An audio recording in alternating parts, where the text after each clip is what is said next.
कर्जमाफीच्या संदर्भात बरीच चर्चा या ठिकाणी झाली।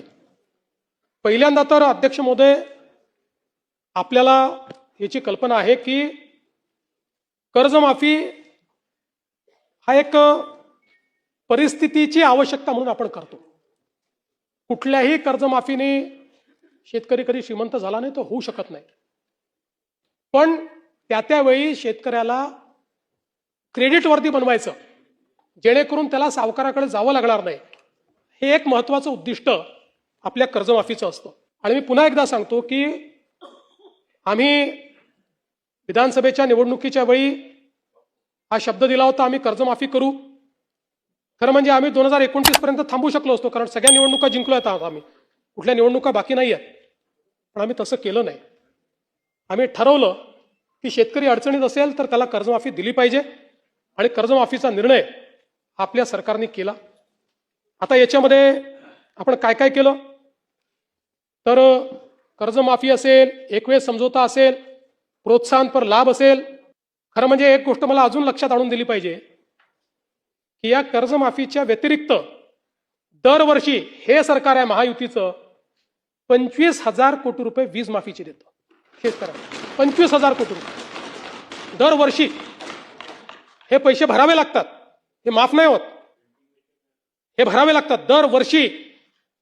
पहिल्या वर्षी 20,000 कोटी, 22,000 कोटी, 25,000 कोटी हे पैसे आपण भरतो। आणि एकूण जर आपण कृषी विभागाचा आजचा आउटले बघितला, सगळं मिळून वेगवेगळ्या योजना आणि देणाऱ्या सबसिडी, तर तो 95,000 कोटी रुपयाचा आहे। 95,000 कोटी रुपये। आणि हा कर्जमाफीचा निर्णय आपण घेतला। आपण राष्ट्रीयकृत बँका, व्यापारी बँका, खाजगी बँका, जिल्हा मध्यवर्ती सहकारी बँक सगळ्यांची बैठक घेतली, आणि या ठिकाणी त्याच्या आधारावर सगळा डेटा घेतला, आणि त्यानंतर मिळालेल्या माहितीच्या आधारावर पुण्यश्लोक अहिल्यादेवी होळकर शेतकरी कर्जमुक्ती योजना आपण तयार केली। आता असं देखील म्हणण्यात आलं की 12-13 हजार कोटीचाच लाभ मिळेल आणि 36 लाख शेतकऱ्यांवर अन्याय होईल। हे विधान पूर्णपणे चुकीचं आहे, हे योग्य नाही आहे। खरं तर 56 लाख शेतकऱ्यांना 36,585 कोटीचा लाभ देणारी ऐतिहासिक अशा प्रकारची योजना आहे। आता मी आपल्या लक्षात आणून देतो, आपल्या काळामध्ये महात्मा ज्योतिराव फुले शेतकरी कर्जमुक्ती योजना तयार झाली होती। यामध्ये केवळ अल्पमुदत पीक कर्ज आणि पुनर्गठित कर्जासाठी 2 लाख रुपयापर्यंत ही योजना तयार केली होती। मात्र पुण्यश्लोक अहिल्यादेवी होळकर मध्ये आपण 2 लाखापेक्षा जास्तही ज्यांची थकबाकी आहे त्यांनाही 2 लाखापर्यंत देतोय। आपल्या योजनेत 2 लाखावर 1 रुपया जरी वर असेल तरी त्याला कर्जमाफी मिळालेली नाही। इथे 2 लाखाच्या वर असेल तरी त्याला आपण ती कर्जमाफी देणार आहोत।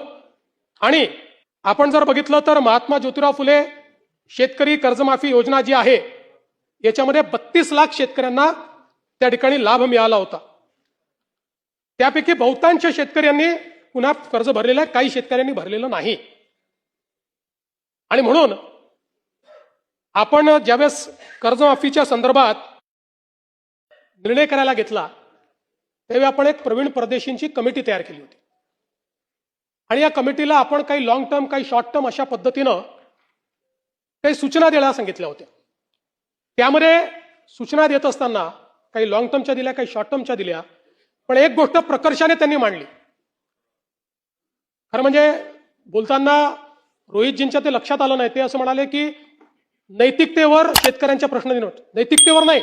त्यांनी त्या ठिकाणी जे मांडलं आहे, महाराष्ट्र एकमेव राज्य आहे की ज्या राज्यामध्ये 17 मध्ये कर्जमाफी, 20 मध्ये कर्जमाफी, 26 मध्ये कर्जमाफी, असं कुठेच झालं नाही। त्यांनी चिंताही मांडलेली आहे की बँकिंग सिस्टीमचं काय होईल।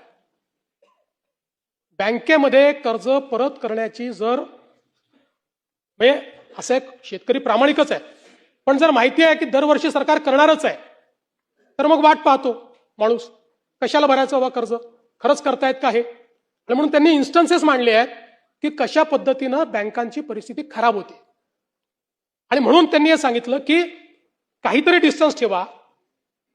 ज्या लोकांनी कर्जमाफी मिळवली आता नुकतीच किंवा मागच्या कर्जमाफी योजनेत, त्या लोकांना जर पुन्हा कर्जमाफी त्यातले जर काही झाले असतील तर त्या ठिकाणी तुम्ही एक विविक्षित रक्कम त्याकरता भरा.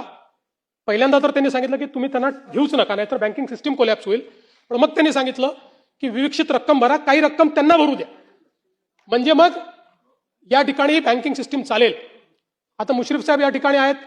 मुश्रीफ साहेब आमच्या मंत्रिमंडळाच्या बैठकीत रोज सांगायचे की लवकर तारीख घोषित करा, कोणी कर्जच भरत नाही. आमच्या कोल्हापूर बँकेमध्ये रेग्युलर कर्ज भरणारे लोक होते, पण कोणी कर्जच भरत नाहीये. तारीख घोषित झाली, बरोबर भरल्या सगळ्यांनी, नंतरच्या लोकांनी कर्ज, आणि पुन्हा त्या बँकेची परिस्थिती. आज तुम्ही बघा, नागपूरची आमची बँक 90% नागपूरची बँक मागच्या घोट्यात बुडली.